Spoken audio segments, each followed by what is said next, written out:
First of all, thank you for taking the time to visit with me today. Congratulations on a Thank you.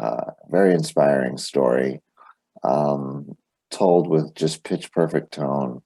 Um, what was it about this story that spoke to you in such a way that you would invest so much time and effort that it is making a movie? Yeah, no, you're right. It's 2 to 3 years of your life that you invest in something like this. And, the fact it was a historical, film and story and uh, based on this book that Jim Dent had written back in 2008. And, he's a renowned writer in Texas and has done really well with these types of stories. And I thought Rusty's character and who Rusty was as a man was so interesting that someone like him at his position at the time at Temple High School, he was a top coach in a competing program and, doing really well. He just sort of mysteriously dropped everything and went and took post over at the orphanage. And for somebody to do that at sort of the pinnacle of their career and kind of go dedicate his life, he and Juanita's lives to that orphanage, I thought was just really so cool and just a tremendous show of care and nurturing to this cause. And I don't know, I loved that, and I felt like you know the more stories that we have out there that can sort of express this, I think the better. And lo and behold, at a time right now where I had no idea we'd be in a pandemic, of course, but all the more, to have a really great, selfless, inspirational story like this that just kind of speaks from the heart in a lot of ways. As corny as it can be, and the sports genre is so tough to tackle. I honestly originally was like, I'm not interested. I can't do sports. I've seen one. You've seen them all, and I didn't feel like I was going to be able to pull something out of it that was unique and fresh. But once I read the book, I thought, man, Rusty is tremendous. And then you have all these boys that have such a diverse background and, you know, sort of a tragic story to each of them. And I felt like it was a really fresh theater to put this play on. Yeah. And I wanted to keep those historical ties like to Amon Carter and to FDR and to Rusty's background in the war. And I love those elements that tied us to the reality of the times and the Great Depression and the Dust Bowl in Texas. I just all that sort of vortex of the storm that creates the drama to the story in its own little ways, I thought was just fresh. And even though I've seen 100 football movies, that are all, you kind of have your same tropes in every story. A new coach comes in, there's a tough nut, player to crack, and they have to overcome all these obstacles. And lo and behold, we had that in the real story, and you can't really get around that stuff. So our challenge was, how do we show the nuance of the characters enough and the story, the nuances of the story in a fresh way. And that was what we tried to focus on the most. And it definitely was tough, but at the same time, I think we did a great job, as an indie.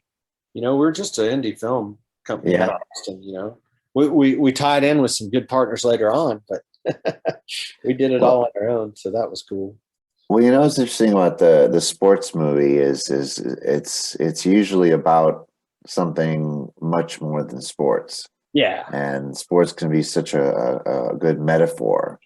Um, was that kind of a hook for you? And if so, what was the sports and the football brought us in, but what was kind of the message that you think sticks with people with this film? Well, absolutely, it is. Football is just the backdrop of what's going on and helping to push these boys in their lives. But for me, it was really, here you have a group of orphans in at the end of the Great Depression in basically rural Texas, and who went on to do such great things in their lives. And it's like, oh, wow, that's impressive. What happened in the middle? And what happened was you had a man like Rusty and a woman like Juanita who came in and created this space for these kids to learn and to feel, love and be cared for and find inspiration through one another and through sports. And I think that, going from nothing and really, going to a state football championship a few times during his tenure, obviously. I mean, that'll really change your life as an impressionable young man. Those are your years where you're most influenced by, these types of events where, you can, coming out of that, you go on to really, really believe in yourself and feel like anything's possible. And as corny as that is in many ways, I mean, that's, the American dream is based on that. And life in many ways is based on that. When you're given the opportunity to dream and have hope, that becomes, either a part of you or it doesn't. And I think it really made an impression on these boys. And I love that, with 2 kids, I've got 2 small kids, and it meant a lot to me, to be able to tell that type of a story. And my wife has schools, and, I deal with a lot of her, challenges and help her through them. And in terms of, how we structure and build a school and define a school, and how we, you want to prepare these kids for the future. And that really was what it was all about. And it just happened to be through football. Right. Now, he's integral. Why was Luke Wilson your Rusty? Luke was from Dallas, Texas. He played high school football. He played receiver. He's tall, lanky.